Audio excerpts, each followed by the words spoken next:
नमस्कार, आपके साथ मैं हूं Vidyanath Jha. Times now Navbharat LIC housing finance limited studio में आपका स्वागत। वक्त हो गया है दोपहर की नंबर 1 डिबेट ब्रह्मास्त्र का। उत्तर प्रदेश की सियासत में गठबंधन की नई बिसात बिछ चुकी है, लेकिन इस बिसात पर शह और मात का खेल कुछ अलग ही मोड़ पर दिखाई दे रहा है। असदुद्दीन ओवैसी ने बीजेपी को सत्ता में आने से रोकने के लिए विपक्ष को आधे रास्ते तक पैदल चलकर आने का जो ऑफर दिया है, उसने यूपी के सियासी गलियारों में हलचल मचा दी। दरअसल नजीबाबाद की रैली से ओवैसी ने हुंकार भरी है कि अगर बीजेपी को हराना है तो वो गठबंधन के लिए आधे रास्ते तक पैदल चलकर आने को तैयार है। लेकिन ओवैसी के इस दोस्ती वाले हाथ को थामने की बजाय विपक्षी खेमा ओवैसी पर ही पलटवार कर रहा है। समाजवादी पार्टी शर्तें रख रही है, कह रही कि सपा तैयार है, लेकिन शर्त है कि ओवैसी फिलहाल यूपी चुनाव न लड़े। उधर कांग्रेस का एक बड़ा धड़ा ओवैसी को बीजेपी का मुखौटा बता रहा है, जबकि दूसरा उन्हें साथ लेने की वकालत कर रहा है। ऐसे में सवाल यह है कि अगर विपक्ष का लक्ष्य बीजेपी को हराना है तो फिर ओवैसी को साथ लेने में हिचक क्यों? सवाल अखिलेश यादव से भी है कि वो पीडीए की बात तो करते हैं, लेकिन ओवैसी से हाथ मिलाने से क्यों डरते हैं? सवाल यह भी है कि क्या ओवैसी के इस नए दाव से विपक्ष को मुस्लिम वोटों के बंटने का डर सता रहा है? क्या यूपी में मुस्लिम नेतृत्व की नई लड़ाई शुरू हो चुकी है? सबसे पहले एक रिपोर्ट आपको दिखाता हूं, उसके बाद आज इसी मुद्दे पर डिबेट।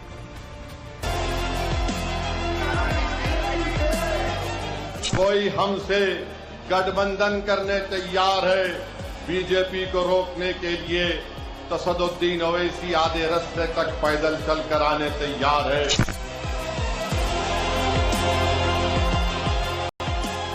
समाजवादी पार्टी तैयार है। गठबंधन में हमारी एक ही शर्त है कि आप उत्तर प्रदेश में चुनाव फिलहाल मत लड़िए। यकीनन हम भी नहीं चाहते कि दोबारा उत्तर प्रदेश में बीजेपी की सरकार बने। आप भारतीय जनता पार्टी के बी टीम नहीं, अब तो भारतीय जनता पार्टी के मुखौटा हो गए। ये सियासी शोर उत्तर प्रदेश की सियासत में ओवैसी के उस नए दाव पर मचा है जिसमें नजीबाबाद की रैली से MIM चीफ असदुद्दीन ओवैसी ने विपक्ष को खुला ऑफर दिया। ओवैसी ने कहा अगर उत्तर प्रदेश में बीजेपी को रोकने के लिए गठबंधन करना पड़े तो वो आधे रास्ते तक पैदल चलने को भी तैयार हैं।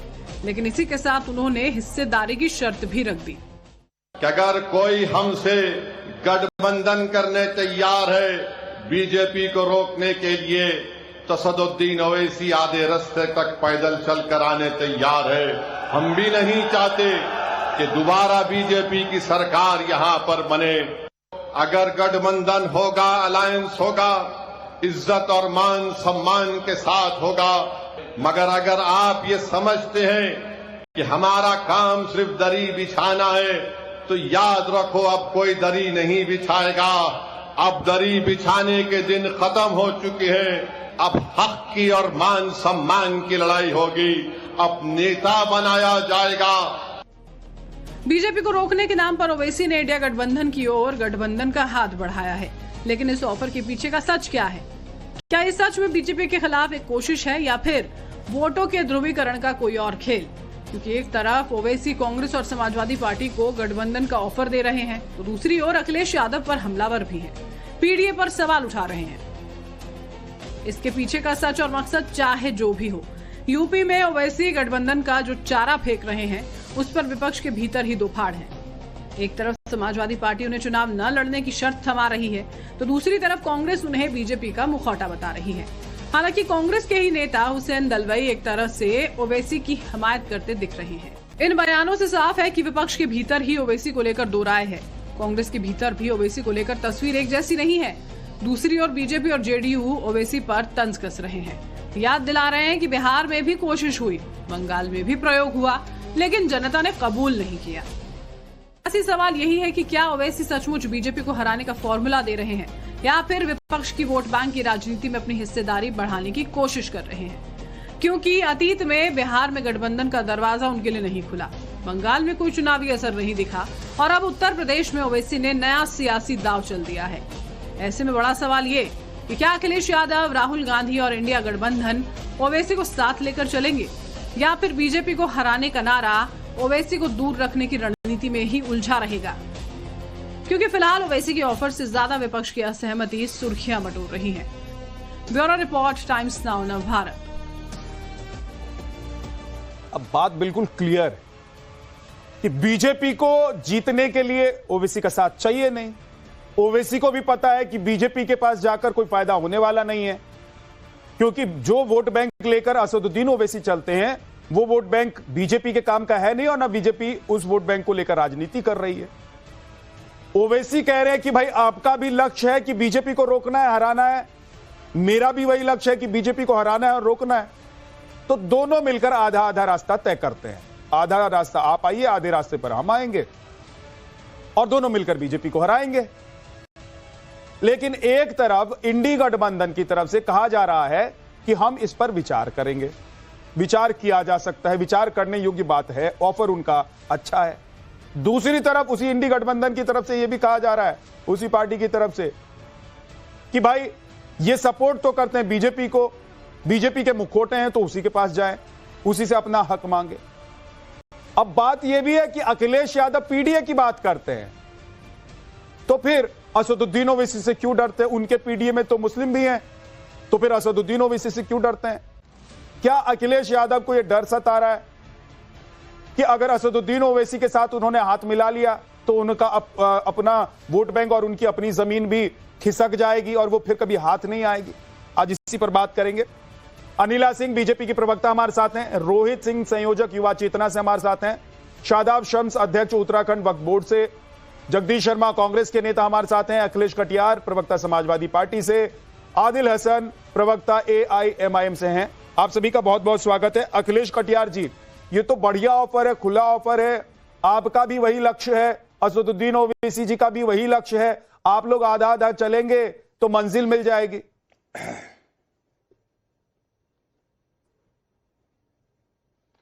नहीं झा साहब, नहीं बिल्कुल आप सही कह रहे हैं। जो हर एक सिक्के के दो पहलू होते हैं झा साहब। जो बीजेपी हिंदुत्व की राजनीति करती है और भारतीय जनता पार्टी ही ओवैसी साहब से मुस्लिम तुष्टीकरण की राजनीति करवाती है।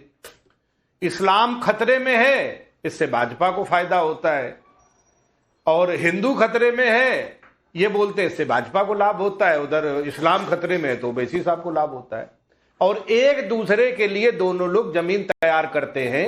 ये बात तो पूरा देश जानता है। और एक सिक्का है, उसका एक पहलू बीजेपी है तो दूसरा पहलू ओवैसी साहब है।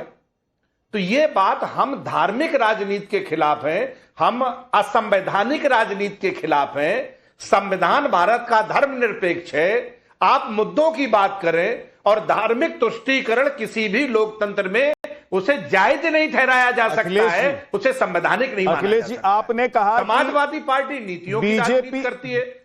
एक तरफ सिक्के पर बीजेपी है और दूसरी तरफ ओवैसी जी है, तो दूसरी तरफ जहां पर ओवैसी जी का चेहरा है वो चेहरा वहां से हटा दीजिए, सिक्का खोटा हो जाएगा, चलेगा ही नहीं, आपको भी आपकी मंजिल मिल जाएगी, असदुद्दीन ओवैसी जी जो चाह रहे हैं वो भी हो जाएगा।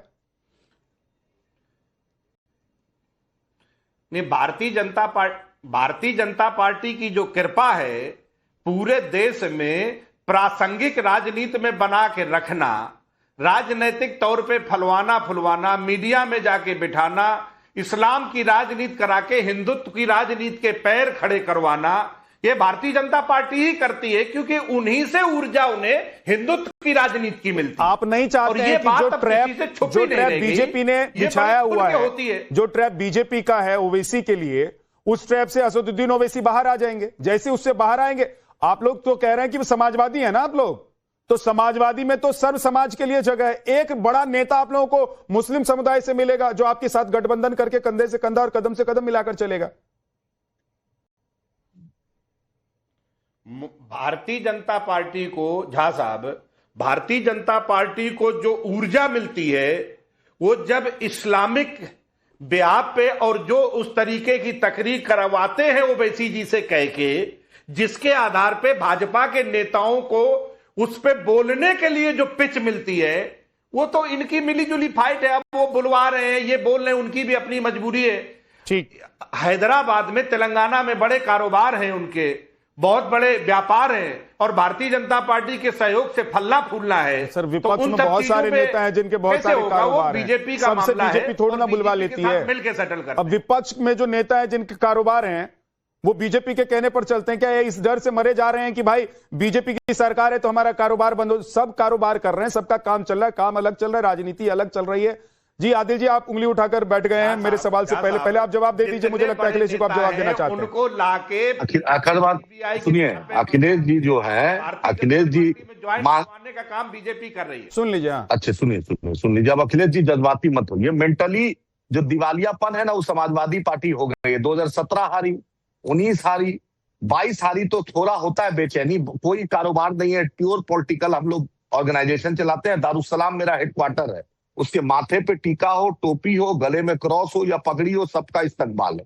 अगर हम बिहार आते हैं, सेमी कंडक्टर के पार्क की बात किए, डिफेंस कॉरिडोर की बात किए, टेक्सटाइल पार्क की बात किए, ग्लोबल कैपेबिलिटी सेंटर की बात किए, सीमांचल स्पेशल स्टेटस की बात किए, ट्रॉमा सेंटर की बात किए, तो क्या गुनाह किए? सीमांचल की बाढ़ की तबाही रोकने के लिए रोके बात किए तो क्या गुनाह किए? आपका गुनाह आदिल हसन जी ये है, क्या मैं आपको रोक रहा हूं आदिल भाई, आपका गुनाह ये है कि आपने पहले ऑफर बिहार में दिया आरजेडी को कि हाथ मिला लीजिए तेजस्वी जी को, तेजस्वी जी ने हाथ नहीं मिलाया, उनकी सीटें कम करा दी। आपका गुनाह यह है कि पश्चिम बंगाल में आपने चुनाव लड़ा, वहां बीजेपी की सरकार बन गई। आपका गुनाह यह है कि आप जहां जहां सरकार चुनाव लड़ते हैं वहां वहां बीजेपी की सरकार बन जाती है।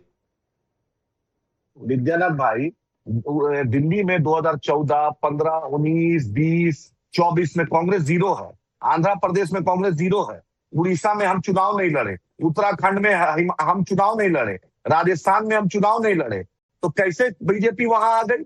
आप ही बताइए। आजम खान के मुद्दे पर कभी अखिलेश यादव को सुने हैं बोलते हुए? भाभी भैया को फुर्सत है? बोलिए। मुसलमानों की उत्तर प्रदेश में मस्जिद मदरसा ढाया जा रहा है, कभी अखिलेश भैया को सुने हैं?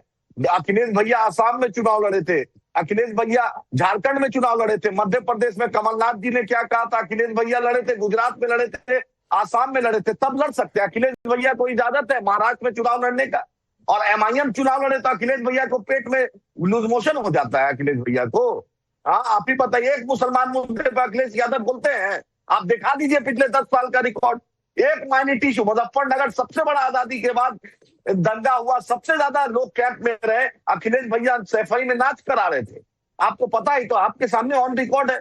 महिलाओं के साथ क्या हुआ, अखिलेश भैया बोले भैया को भाभी पसंद है, भैया को भतीजा पसंद है, भैया को चाचा पसंद है, घर में पूरा बन जाएगा पीडीए, भैया बन जाए, भाई बन जाए, भतीजा बन जाए, चच्चा बन जाए, यही एमपी बन जाए, और मुसलमान इनको झोला दे दे के वोट देते रहे, और इनसे सवाल करेंगे तो पेट में दर्द हो जाएगा। सुनील सिंह जो मुसलमानों को गाली दिया, अखिलेश भैया उसको स्टेज पे बैठाते हैं। आजम खान के मुद्दे पर अखिलेश भैया को सुने हैं कभी बोलते हुए?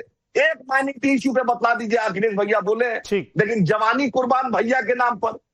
ठीक है, अगर सच बोलेंगे तो पेट दर्द हो जाएगा इनको। थोड़ा 1 मिनट दीजिए अब। हाँ बोलिए, 30 सेकंड अखिलेश जी। जहां साहब 1 मिनट दे दीजिएगा, फिर अन्ना जी पे चले जाइएगा। ठीक, ये सब बोलने के लिए ही तो बीजेपी ने इनको बिठाया है। क्लियर हो गई ना बात सारी? ये बात और कौन दल से बुलवाई जा सकती है? बोलेंगे तो ये सच बोलेंगे तो बीजेपी बुलाया। क्लियर होगी बात। ये पूछिए ना, गुजरात क्यों चुनाव लड़े थे? मामा जी का ससुराल था। जाकर महाराष्ट्र क्यों जुड़े थे? मौसा जी का ससुराल था।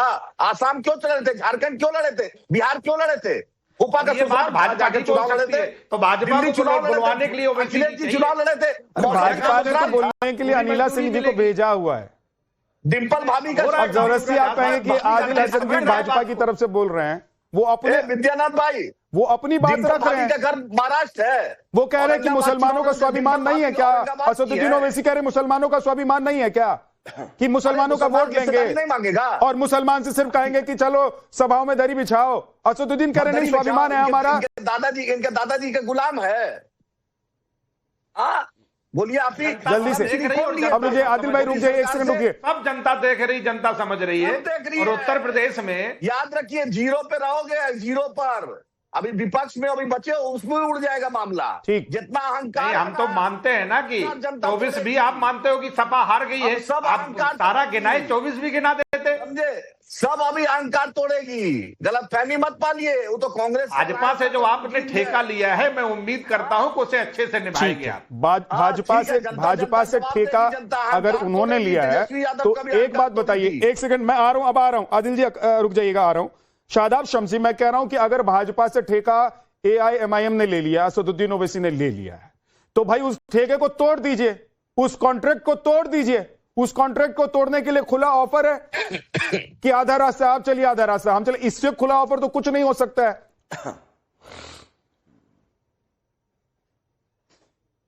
बिल्कुल विद्यानाथ भाई, बहुत शानदार डिबेट, और इस डिबेट पे एक शेर मुझे याद आया, कुछ इस तरह से हम पे सितम कर रहे हो तुम, दुनिया समझ रही है कर्म कर रहे हो तुम, ऐसा ना हो तुम्हारा भी सर ठोकरों में हो, हर ताजदार सर को कलम कर रहे हो तुम। समाजवादी पार्टी ने जिस तरह से तमाम मुस्लिम लीडरशिप को समाप्त कर दिया अपने यहां से, और मुसलमानों का ठेका लेके खुद बैठे हैं। धर्मेंद्र यादव कहां से चुनाव लड़ते हैं? अखिलेश यादव कहां से चुनाव लड़ते हैं? ये आपका फिरोजाबाद से अक्षय यादव कहां से चुनाव लड़े? भाई कमाल कर दिया, जहां मुसलमान आने चाहिए सांसद, वहां तो आप लड़ेंगे, मुसलमान कहां से लड़ेगा? और जब मुसलमान अपना हक मांगे तो उसको कह दो कि भाई नहीं, हक तुम्हारे लिए कुछ नहीं है, तुम तो बीजेपी की बी टीम हो। अच्छा, ये बीजेपी की बी टीम है तो फिर बीजेपी की बी टीम से वक्फ पे विरोध क्यों करा रहे थे? तब अपनी टोपी अपना झंडा लेके वक्फ पे विरोध करने आते। तब क्यों नहीं आई समाजवादी पार्टी आगे? तब क्यों नहीं आई कांग्रेस पार्टी आगे? तब तो असदुद्दीन ओवैसी को पोस्टर बॉय बनाया हुआ था, तब तो असदुद्दीन ओवैसी सब लोगों को गोल टोपी पहना के लीड कर रहे थे, तब तो आप इनके पीछे खड़े थे। तो जब मुसलमानों की लड़ाई लड़ने वाली बात आए तो आप साइड चले जाओ, और जब बात आए मलाई खाने की तो सब कूद के आगे आ जाओ, बीजेपी की बी टीम है, ये गलत हो रहा है। और असदुद्दीन ओवैसी भी कोई अच्छे आदमी नहीं है, आने वाले वक्त में ये भी हमारे लिए नासूर बनना है। ये दूसरे मोहम्मद अली जिन्ना के रास्ते पे आगे बढ़ रहे हैं, आपके दूल्हे हमारी ना इनसे ना इनके चहितों से। लेकिन असली बात जो आदिल हसन ने कही, उस सच को सच तो मानना पड़ेगा। भाई कहां कितने यादव हैं महाराष्ट्र में? आप वहां समाजवादी पार्टी चुनाव लड़ने जाती है, वहां वो तो तब नहीं देखती कि कांग्रेस और बाकी लोगों को हार मिल जाए कि हम क्यों लड़ रहे हैं। जब वो पश्चिम बंगाल में चुनाव लड़ते तब तो हालात कुछ और होते। तो मतलब आप कहीं जाके चुनाव लड़ लो, आपके लिए सब माफ, लेकिन मुसलमान कहीं चुनाव न लड़ ले। क्यों ना लड़े भाई? क्या मुसलमानों की बात करने गए? या तो आप बात कर लीजिए, बताइए कितने आंदोलन किए मुसलमानों के लिए, कितनी बार अखिलेश यादव जेल गए, जेल भरो आंदोलन किए। आदिल हसन आप बोलना चाह रहे हैं 30 सेकंड में, मीडिया में बैठ के बाइट देने से मुसलमानों की लड़ाई। आप ठीक है शादाब। विद्यानाथ भाई, हमने बिहार में सिर्फ 5-6 सीट का ऑफर किया था, आप ही बतलाइए। हमने कुछ गलत नहीं मांगा था और हम जीत कर आए। नहीं तो समाजवादी पार्टी का एक ऑफर आया है आदिल जी, वो कह रहे हैं कि आप उत्तर प्रदेश में जो विधानसभा का चुनाव होगा उसमें एक भी सीट पर चुनाव मत लड़िए, हम वैसे ही जीत जाएंगे, क्योंकि आप चुनाव लड़ेंगे तो हम हार जाएंगे। निकाह कर ले और बेगम को, सर विद्यानाथ भाई, हम निकाह कर ले और बेगम का रुखसती नहीं कराए, ऐसा होता है क्या? विदाई नहीं कराए, शादी करे और दुल्हन को लेकर आएंगे ना घर, छोड़ दे। ताजुब है, ये तो मानसिक दिवालियापन है ना। शादी भी करे और निकाह ना करे, रुखसती भी नहीं कराए, एक बात ये है कि गठबंधन में ये होता है कि हम लोग मिलकर लड़ेंगे तो किसी को हराएंगे। जगदीश शर्मा जी, ये मैं तो गजब का गठबंधन समझ रहा हूं जो समाजवादी पार्टी चाह रही है कि आप हमारे साथ गठबंधन कीजिए और कोई भी सीट मत लड़िए तो हम बीजेपी को हरा देंगे। भाई जब ये अगर चुनाव लड़ेंगे ही नहीं तो ये राजनीतिक पार्टी क्या अचार डालने के लिए बने हुए हैं? ये राजनीतिक पार्टी है तो काम ही है इनका चुनाव लड़ना। तो गठबंधन करेंगे तो चुनाव लड़ेंगे। जिसको आप लोग बी टीम कह रहे हैं वो बी टीम आपसे हाथ मिलाने को तैयार है।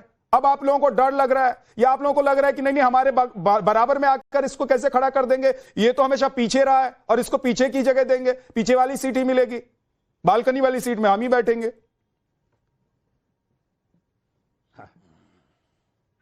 विद्यानाथ भाई, मैं आपको बहुत देर से सुन रहा हूँ, रोज सुनता हूँ, मेरी आदत बन गया सुनने की।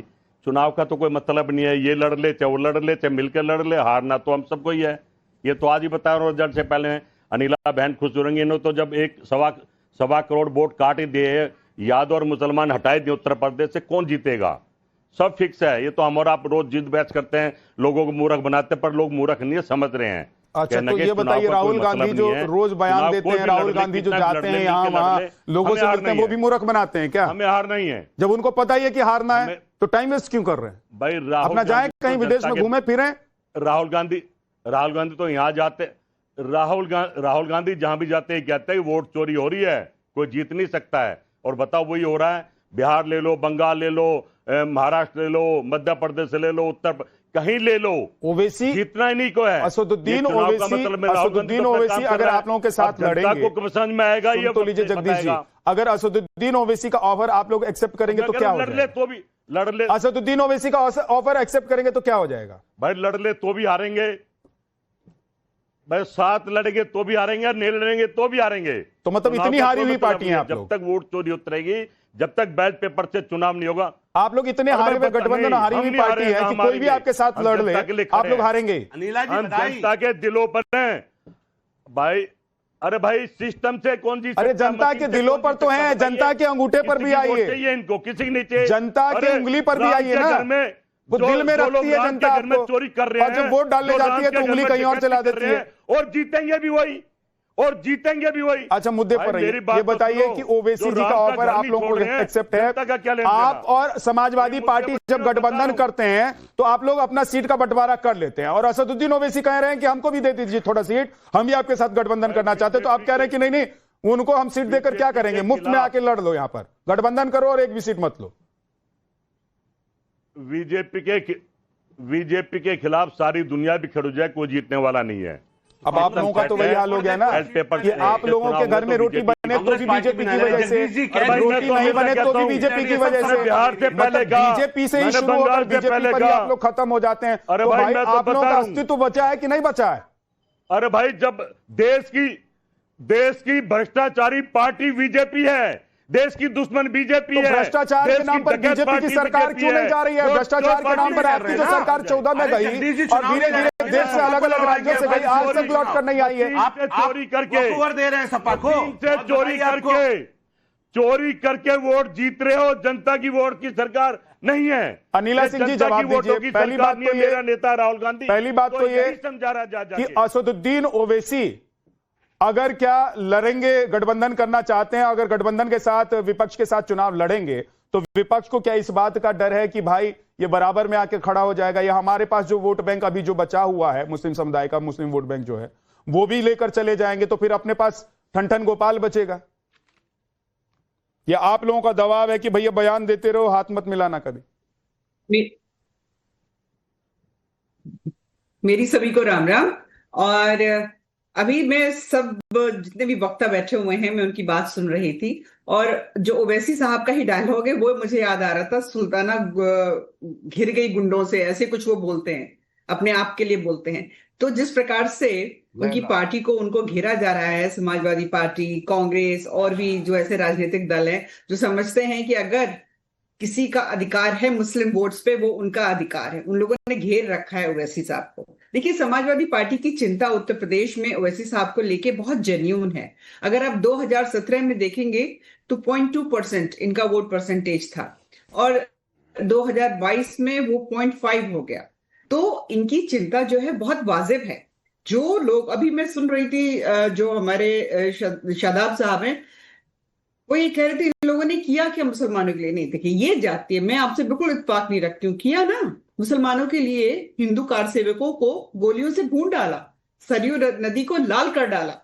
जब जब हिंदुओं की बात उठी है, जब जब सनातनी हिंदुओं की बात उठी है, तब तब ये हलाल हिंदुओं ने सनातनी हिंदुओं का हक अधिकार छीना है मुसलमानों के लिए। तो आप ये नहीं कह सकते कि मुसलमानों के लिए क्या किया इन्होंने। निरंतर प्रयास कर रहे हैं। 1947 में अगर मुसलमान पाकिस्तान में चला जाता, 9 लाख स्क्वायर किलोमीटर का प्लॉट जो हमने दान में दे दिया था, तो आज इस प्रकार की लड़ाई होती ही नहीं। पर यहां भारत में बैठकर ये कौन सी बात कर रहे हैं? हाँ, ये जो ओवैसी साहब की पतंग है, इसको इटालियन मांझा के साथ समाजवादी पार्टी जो है काटना चाह रही है उत्तर प्रदेश में। ये तो देखने वाला मंजर होगा कि वाकई में इनकी पतंग कटती है या फिर इनका इटालियन मांझा जो है वो फेल हो जाता है। एक चीज मैं जानती हूं, हमारे लिए निरंतर ये कहा जाता है कि हम हिंदुत्व की बात करते हैं, हम हिंदुत्व की बात करते हैं। हाँ करते हैं भाई, हिंदुओं की बात करने वाला कोई तो चाहिए। ये मुसलमान की बात करते हैं तो ये सेक्युलर हो जाते हैं, हम हिंदू की बात करते हैं तो हम सांप्रदायिक हो जाते हैं। पर मैं ये कहती हूँ भारतीय जनता पार्टी भारत की बात करती है। एक बात तो ये भी है ना नीला जी, है कि इनके दिमाग पर आप लोग सबका साथ सबका विकास की बात करती हैं, आपकी पार्टी लाइन यही है, तो आप सबका साथ सबका विकास कर रही हैं। असदुद्दीन ओवैसी जी को भी ले लीजिए अपने गठबंधन में, अलायंस में। एनडीए में? नहीं, अगर वो एनडीए में आना चाहते हैं और हमारी शर्तों के अनुसार आना चाहते हैं तो क्यों नहीं मोदी साहब का और अमित भाई कंसिडर करेंगे? बिल्कुल बोलिए करेंगे। आदिल भाई, पर बोलिए। शर्तें हमारी होंगी ना, क्योंकि परिवार हमारा है, मुखिया हमारा है, शर्तें हमारी होंगी। भाई भारत में ही तो रह रहे हैं, यही तो पतंग उड़ा रहे हैं, क्यों उनकी पतंग काटने का प्रयास कर रहे हैं? अब पिछली बार चुनाव में आपको याद होगा ओवैसी साहब की गाड़ी पे गोलियां भी चलवा दी गई थी। तो इतनी नफरत अच्छी बात नहीं है और ओवैसी साहब को भी सोच समझ आदिल के हसन, उत्तर जल्दी प्रदेश से में 30 सेकंड में आना चाहिए, क्योंकि इनको धमकी कौन दे रहे हैं? वो लाल टोपी की गुंडागर्दी वाली पार्टी वाले इनको धमकी दे रहे हैं। ठीक, सोच जल्दी समझ से कर 30 है, सेकंड, उसके बाद रोहित। विद्यानाथ भाई, पिछले चुनाव में बैरिस्टर असद ओवैसी साहब की गाड़ी पर गोली भी चली, जानने पॉइंट ब्लैंक रेंज से मारा गया था। आप ही बतलाए कि तो अल्लाह ने बचा लिया, आप ही ने देखा। तो ये तो सच्चाई है ना। ये हम तो चुनाव लड़ेंगे और बीजेपी के खिलाफ कल भी थे, आज भी और कल भी रहेंगे, कियामत की सुबह तक बीजेपी के खिलाफ रहेंगे। अनिला जी, एक बात ये भी है आदिल हसन जी, लेकिन अगर आप बीजेपी के गठबंधन में आ जाते हैं, बीजेपी के साथ अलायंस कर लेते हैं, तो वैसे बीजेपी के खिलाफ हो जाएंगे। चले जाइए आप वहां। सर, हम बीजेपी के खिलाफ थे क्योंकि बीजेपी का मूल मंत्र है मुसलमानों के साथ, दलितों के साथ और हमारे साथ, हमारे घरों पे बुलडोजर चलाना। योगी आदित्यनाथ सुबह शाम सिर्फ यही काम है, उदाहरण मुसलमानों को गाली देना। हाँ साहब, इनसे उदाहरण लीजिए, भारतीय जनता पार्टी ने क्या इन लोगों के साथ ज्यादती करी है मुसलमानों के साथ? इनसे उदाहरण ले लीजिए, उदाहरण दे दीजिए। एक छोटी सी बात सुन लीजिए, एक छोटी सी बात ले लीजिए। लोगों ने 2 महीना बाद पार्टी किया, लेकिन उसको एक दिन में बेल मिल गया।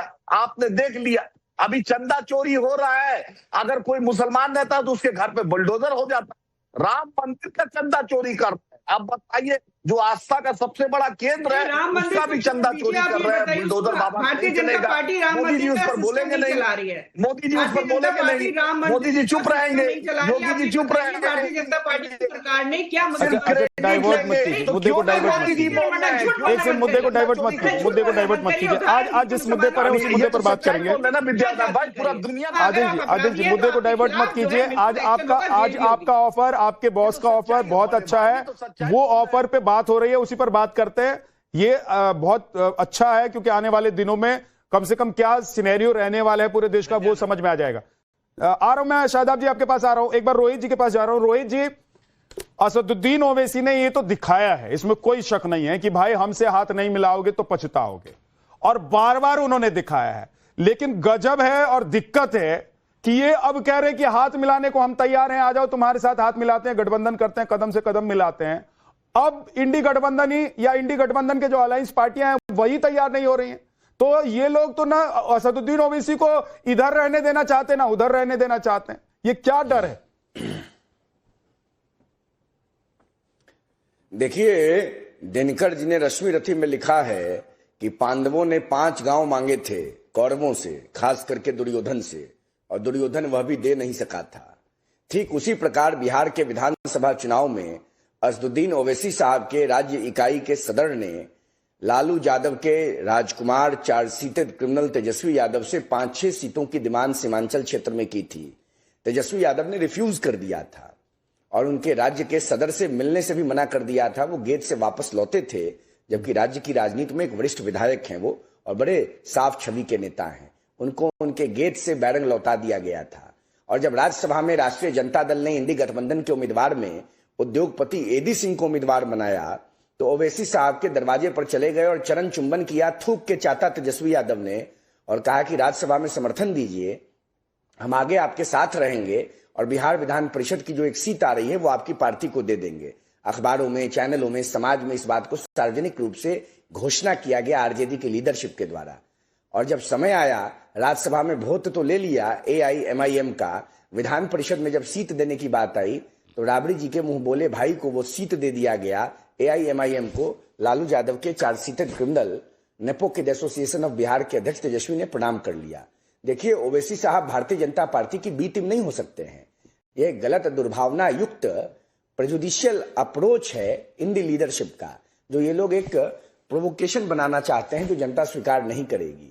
कहीं ना कहीं कांग्रेस पार्टी और राष्ट्रीय जनता दल हो या उत्तर प्रदेश में समाप्तवादी पार्टी हो, ये ओवैसी साहब को यूज करके भारतीय जनता पार्टी के गठबंधन के वोटरों को कमजोर करने का प्रयास कर रही है। अगर ओवैसी साहब भारतीय जनता पार्टी के साथ होते तो बीजेपी अलायंस में होते, लालू यादव के उम्मीदवार को क्यों वोट करते भाई, या बाइकॉट कर देते।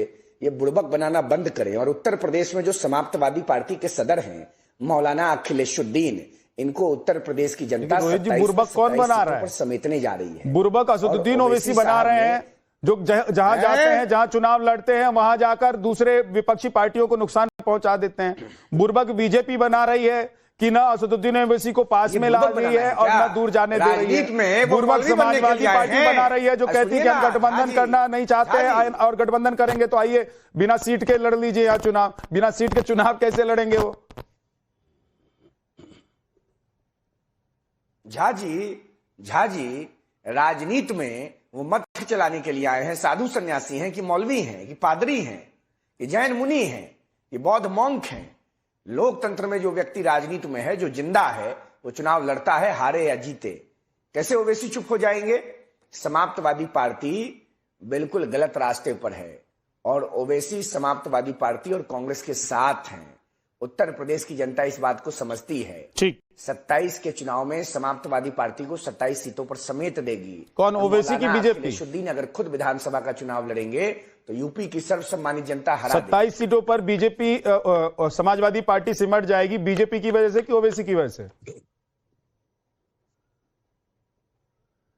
रोहित सिंह, आप कह रहे 27 में समाजवादी पार्टी 27 सीट पर सिमट जाएगी, ओवैसी की वजह से कि बीजेपी की वजह से? के कारण।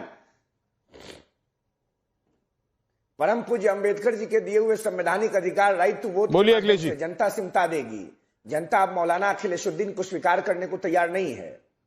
झा साहब, जो मीडिया के स्टार हैं ओवैसी साहब, जिसको पूरे देश की मीडिया के पसंदीदा व्यक्ति हैं, सब जगह बुलाए जाते हैं, इनसे जरा एक बात पूछे कि तेलंगाना में कितनी सीटों पे चुनाव लड़ते हैं ये? इन्हें महाराष्ट्र में पूरी सीटों पे लड़ना है, बिहार में जाके पूरी सीटों पे लड़ना है, यूपी में जाके पूरी सीटों में लड़ना है। तेलंगाना में कितनी सीटों पर लड़ते? 7 सीट। समाजवादी पार्टी तेलंगाना में कितनी सीटों पर लड़ती है? पक्ष में अखिलेश भाई, मैं उनसे पूछूंगा, आदिल हसन से पूछूंगा, लेकिन एक सेकंड मैं अखिलेश जी आपसे पूछ रहा हूं कि समाजवादी पार्टी तेलंगाना में कितनी सीट पर लड़ती है? मुझे अपनी बात रखने दे जी। रोहित जी बड़े भले आदमी हैं, मैं किसी की बीच में नहीं बोलता हूं। रोहित जी, मैं उम्मीद करता हूं कि आप भी मेरे बीच में नहीं बोलेंगे। आप बहुत अच्छे, बहुत भले और अच्छे इंसान हैं। मुझे अपनी बात रखने दे, आप काटिएगा मेरी बात बाद में, मैं उसका पूरा उत्तर दूंगा।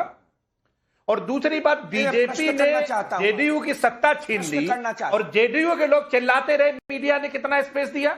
एकनाथ शिंदे की सत्ता बीजेपी ने महाराष्ट्र में छीन ली। एकनाथ शिंदे को देश की राजनीति में कितना जगह मिला, लेकिन ओवैसी को जगह जगह मीडिया में बिठा के हीरो बना के इस्लाम के नाम पे देश के दूसरे राज्यों में जाके वोट कटवाने में जो रोल ओवैसी साहब उठा के जो अदा कर रहे हैं भारत की राजनीति में, उसे कौन नहीं समझता है? झा साहब, पूरा देश अखिलेश जी, एक चीज बताइए, और आप ये कह रहे हैं कि असदुद्दीन ओवैसी को मीडिया ने हीरो बनाया और हीरो बना रहा है। अखिलेश यादव का कौन सा ऐसा बयान है जो मीडिया नहीं चलाता है? मतलब आप ये कह रहे हैं कि असदुद्दीन ओवैसी अखिलेश जी से बड़े हीरो हो गए हैं देश के? मैं पूछता हूं कि नीतीश, और इसीलिए आप लोग गठबंधन करने से डर रहे हैं। मैं आपसे एक बात पूछता हूं, एकनाथ शिंदे की सत्ता छीन ली, उनके नेतृत्व में चुनाव लेके एकनाथ शिंदे को तो मीडिया ने सत्ता छीन ली क्या? उनकी पीड़ा कितनी बार? एकनाथ शिंदे की सत्ता मीडिया ने छीन लिया, मीडिया की वजह से छीन गई क्या? तो ये विमर्श से बाहर। एक चीज विमर्श ये भी आप लोग कीजिए अखिलेश भाई, अखिलेश जी, एक विमर्श तो आप लोग भी कीजिए कि आप लोगों की सरकार क्यों नहीं बन रही है कहीं? आप लोग गठबंधन की जितनी भी अलायंस पार्टियां हैं वो क्यों पिछड़ी हुई हैं? मीडिया की वजह से, असदुद्दीन ओवैसी की वजह से, अपने अपने नेताओं की वजह से, या देश की जनता की वजह से? ये तय कीजिए ना आप लोग। तो आप लोग कहेंगे कि हम रहते हैं जनता के दिल में है, लेकिन वो जनता जाकर वोट किसी और को कर देती है। ले लीजिए, बहुत अच्छा सवाल किया है। एक जवाब ले लीजिए एक सेकंड में। उत्तर प्रदेश में 73 सीटों को लेकर 33 सीटों पे किसने समेटा? भाजपा को उत्तर प्रदेश की जनता ने समेटा है, अखिलेश यादव के नेतृत्व ने समेटा है। मोदी के रथ को किसने रोका है? अखिलेश यादव जी ने और उत्तर प्रदेश की जनता ने रोका है। कहां रोक दिया? अरे सीटें बढ़ी ना, रथ तो अपने मंजिल तक पहुंच ही गए। 73 से 33, जहां साहब 73 से 33। अरे मैं कह रहा हूं तब भी तो मंजिल पर वही पहुंचे ना। उत्तर प्रदेश की जनता ने यह बता दिया कि उत्तर प्रदेश में अयोध्या में हारे चंदा चोरों को उनकी जगह बताई और इसके बावजूद भी खुलेआम हिंदुत्व की बात कर रहे हैं और चंदा चोरी कर रहे हैं मंदिर में जाके। अनिला जी, झा साहब ये क्या है, ये कौन सी राजनीति है ये? अनिला जी, देखिए, मैं ये देख रही हूँ कि समाजवादी पार्टी के प्रवक्ता के चेहरे पर और कांग्रेस के प्रवक्ता के चेहरे पर आप देखिए किस प्रकार से परेशानी जो है साफ झलक रही है। अखिलेश यादव जी भी हिंदू हैं, योगी जी भी हिंदू हैं, दोनों चुनाव लड़ रहे हैं। बात भारत की, योगी जी को तो कोई परेशानी नहीं हो रही है। यहां पर अगर ओवैसी साहब चुनाव लड़ रहे हैं और समाजवादी पार्टी अधिकार समझती है मुस्लिम वोट्स पे अपना, तो इनको बहुत ज्यादा परेशानी हो रही है। आपको मालूम है, जबकि योगी जी भी हिंदू और अखिलेश जी भी हिंदू, ये क्यों नहीं परेशान है एक दूसरे से? वो इसलिए नहीं परेशान है क्योंकि अखिलेश जी को पता है कि वो हलाल हिंदू है और योगी जी को पता है वो सनातनी हिंदू हैं। हिंदुओं तो इनको अच्छी तरीके से मालूम है कि कौन किसका वोट बैंक है। ये जानना तो यहाँ पर खतरा किसको लग रहा है? खतरा किसको लग रहा है? पे भी खतरा बता के लग रहा है अखिलेश यादव जी को, हलाल हिंदू को खतरा लग रहा है कि अरे ये मुस्लिम वोट्स छीनने के लिए कहां से ओवैसी साहब चले आ रहे हैं। साहब, अगर आपके बात में दम है, आपके ऊपर मुसलमानों का विश्वास है, तो यकीन मानिए ओवैसी साहब आ भी जाएंगे, तब भी आपका वोट बैंक टस से मस नहीं। ठीक है, बहुत बहुत शुक्रिया, बहुत बहुत शुक्रिया। बस इतना ही अनिला जी, बहुत बहुत शुक्रिया आप सभी मेहमानों का। लेकिन एक बात तो है कि अगर असदुद्दीन ओवैसी के साथ अखिलेश यादव गठबंधन कर लेते हैं, एक साथ चुनाव लड़ लेते हैं, असदुद्दीन ओवैसी के नाम पर मुस्लिम वोट बैंक अगर हासिल कर भी लेते हैं इस बार, तो अगली बार फिर असदुद्दीन ओवैसी का कद बड़ा हो जाएगा और कहेंगे कि भाई अब हमको 20 सीट नहीं 50 सीट दीजिए, 50 नहीं 100 दीजिए। और फिर वो वोट बैंक अगर निकल गया, आरजेडी, समाजवादी पार्टी और कांग्रेस पार्टी के पैर के नीचे से, कदम के नीचे से जमीन खिसक गई तो दिक्कत होगी। बहुत बहुत शुक्रिया आप सभी मेहमानों को हमारे साथ जुड़ने के लिए। ब्रह्मास्त्र में आज इतना, एक छोटा सा ब्रेक, फौरन लौटेंगे। आप देखते रहिए नव भारत।